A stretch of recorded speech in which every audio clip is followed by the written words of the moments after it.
Alright, so I got this guy yesterday. Ground Zero Engineering. Only the Ground Zero looks different than they make it these days. You probably think that looks familiar from my first video, but actually if you go to the right here, that's my first one. That's my big 15. This is a little 12. I couldn't find another 15, so I had to settle with the 12. He actually had 4 of them, but I could only afford one. Check this difference out. Little feller.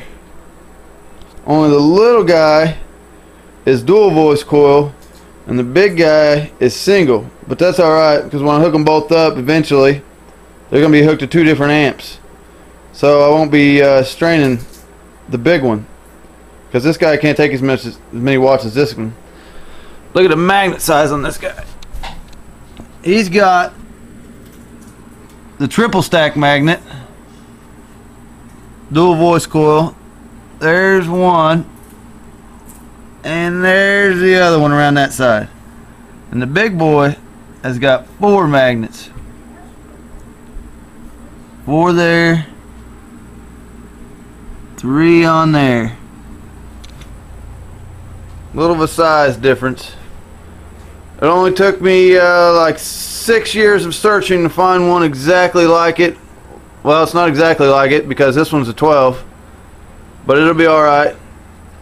And this one I got, since I've had like 11 years, has a couple dents in it. I bought it with a dent and it gained another one. This one doesn't really have any dents in it, even though he had one that was a single voice coil that this was completely smashed, but I'm good on that. But I haven't heard it yet, but and I don't have a box nearly big enough to put it in, but I got to experiment just because I want to. I'm gonna put it in that little bitty box right there that's got one of my Kenwoods in it.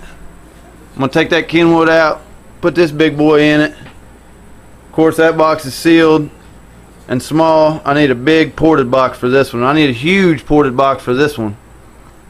But I don't know. Some people say to put them in a sealed box.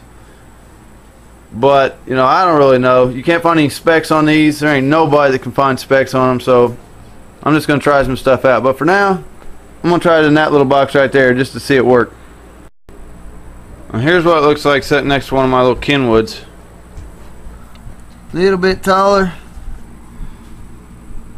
and a lot bigger magnet. Look at that little magnet on that guy.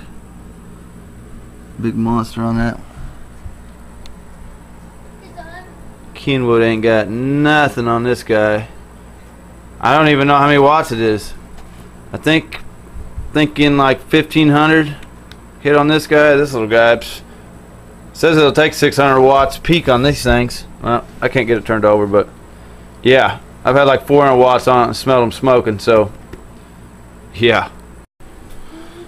Alright, so I got this little wire hooked up to it here. I think it is 14 gauge wire, not too small. I was gonna put 8 gauge up in there, but the 8 gauge I have, the strand I have, isn't long enough to do it all, and I don't want to ruin my full length of 8 gauge wire in case I want to put something in my truck. But this is for testing anyway. 14 isn't the smallest ever, and plus it's going to go in this box connected to these really little wire. I don't even know how big this wire is. Probably I don't know, it might be 18 gauge. It ain't 18 gauge, I don't think. 16 maybe. But when I get serious and hook it up in a good box and all that, I'll probably put 8 gauge all to it. But I got it running. I'm getting ready to run it at 2 ohms and hook it up to my monoblock MA audio amp. So that way it'll get the full power. It's like dual voice coil subs are excellent to hook up to monoblock amps, you know, with just 2 channels, one positive, one negative, monoblock, because it gets the full power better. And I kind of knew that, but also I just read it on Crutchfield, and also a pretty cool website to go to show you how to do things. Sometimes I double check myself to make sure I'm not going to hook it up wrong. But if you want to hook up in dual hook up a dual voice coil sub in 2 ohms, and you got like a 4 ohm subwoofer, what you do is you take and you run your plus wire here into your plus, run it around, and run it into your plus over here. Do your same with your negative. Then when you go to hook it up, bring one of your say you put it isobaric like I run mine, where you like the top of the sub is going inside the box, and this is all going to be sticking out the back. You will take your negative from your amp. After you've got it all hooked up like this, take your negative wire from your amp that you hooked into your amp and run it on one side, like say over here, to your negative.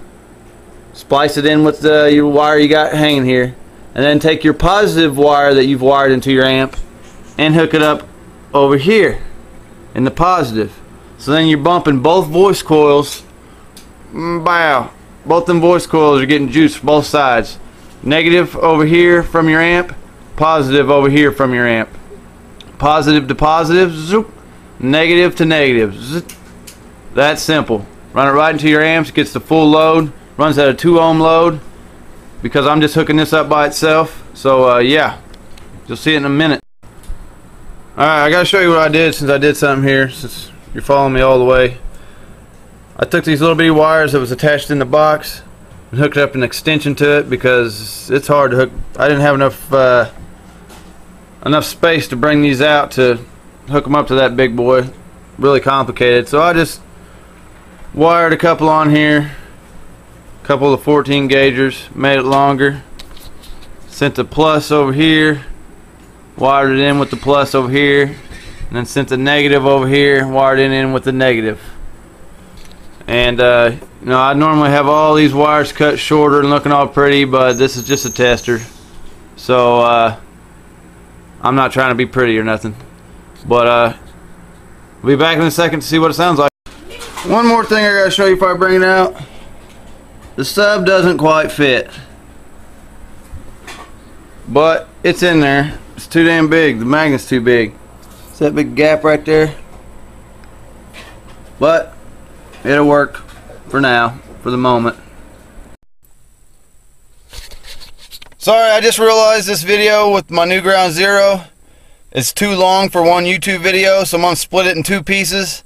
Don't hate me too much. I know I'm not doing it to try to get more people to watch my videos. I don't get paid to watch my videos, so if you watch them, it's just pure excitement for me. But after you watch this, which would be like now, I'll have the next one posted hopefully shortly after. It only takes me like you know, 13 hours to put a video on YouTube. That ain't no joke. So you know, be patient with me. I'm gonna put this in the middle, so you won't see it bumping yet, but you'll see it on the next video. Trust me, you'll want to see it. It doesn't sound as good because the box it's in, and you'll see why. But it's got the wave going on. I like it. So thank you very much for watching, as usual.